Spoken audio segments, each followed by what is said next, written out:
बच्चों यहाँ तक मैंने आपको बताया था कि दूसरा सवाल था किसने कहा, किससे कहा, तो ये आपने लिख लिया होगा।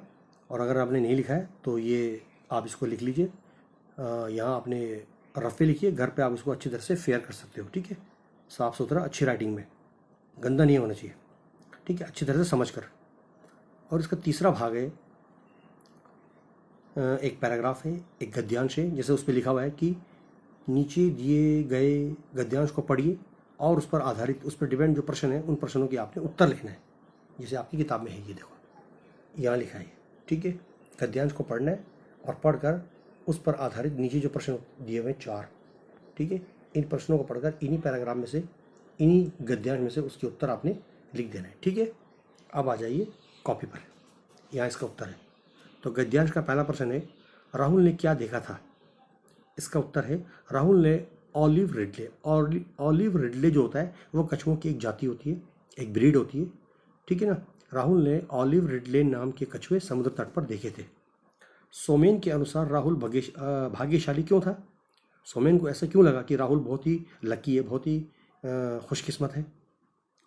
क्योंकि राहुल ने दिन के समय समुद्री कछुओं को अंडे देने के लिए समुद्र में आते हुए देखा था। अगला प्रश्न है, ऑलिव रिडले अंडे देने सामान्यतः तट पर कब आते हैं? समुद्र किनारे अक्सर ये इस किस्म के जो कछुए होते हैं वो कब आते हैं अंडे देने के लिए?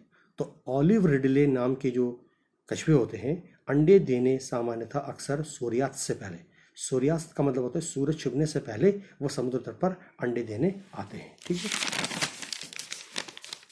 अब आ जाओ आगे, कछुओं ने घर कहाँ बनाया हुआ था? इसमें एक सवाल है, कछुओं ने, ये देखो यहाँ लिखा हुआ है चौथा भाग, कछुओं ने घर कहाँ बनाया था? तो इसका उत्तर है, आप लिखेंगे, कछुओं ने घर समुद्र तट पर रेत खोदकर गड्ढों में अपना घर बनाया था ताकि वो वहाँ रह सके। अच्छा, इसके बाद आता है विलोम शब्द। तो निम्नलिखित शब्दों के विलोम शब्द आपने लिखना है। विलोम का मतलब होता है अपोजिट वर्ड्स, यानी कि उल्टे अर्थ वाले, यानी कि विपरीत अर्थ वाले, ठीक है। पहला है निकट। निकट का मतलब होता है नज़दीक, पास, इसका विलोम शब्द होता है दूर। दूसरा है घृणा। घृणा का अर्थ होता है नफरत, इसका विलोम होगा प्रेम, ठीक है।